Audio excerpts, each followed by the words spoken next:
करेंगे राजा हत्याकांड में सोनम रघुवंशी को लेकर आ रहे एक बड़े अपडेट की।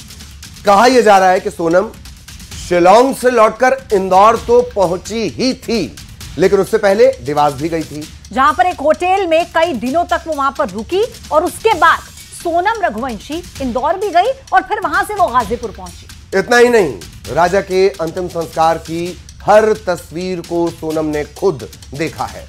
सोनम रघुवंशी को लेकर अभी कई और खुलासे होना भी बाकी है। उधर आप देखिए, राजा रघुवंशी का जो परिवार है वो उज्जैन पहुंचा, उसकी भी तस्वीरें हम आपको दिखा रहे हैं। जहां उज्जैन पहुंचकर राजा का तर्पण किया गया। राजा के परिवार के साथ सोनम का भाई गोविंद भी उज्जैन में हुए इस तर्पण में शामिल हुआ।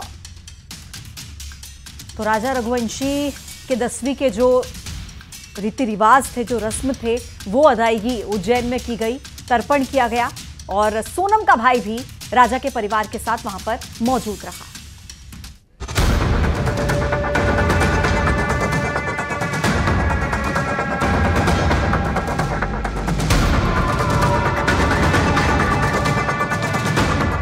राजा हत्याकांड में एक और बड़ा खुलासा हुआ है। बताया जा रहा है कि शिलांग से आकर सोनम देवास गई थी, जहां एक होटल में रुकने की बात कही जा रही है।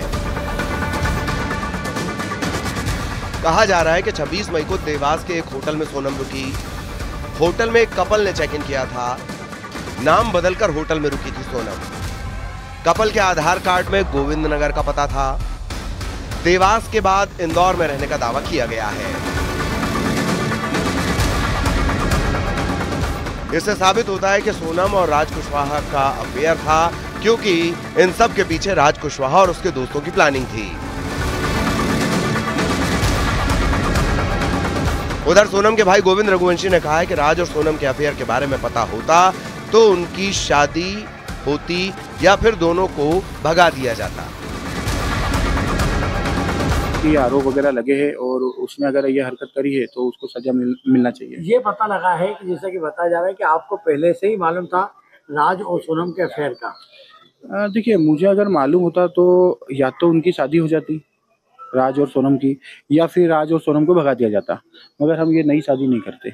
हम रघुवंशी समाज में हैं, हम रघुवंशी फैमिली से हैं, तो हमारे यहाँ ऐसा कुछ चलता नहीं है और हम इन चीज़ों से काफ़ी बचते हैं, तो हम ऐसा करते ही नहीं अगर 1% भी पता हो। देखिए, माँ बाप को जब पता चला कि ये चीज़ें ऐसे सामने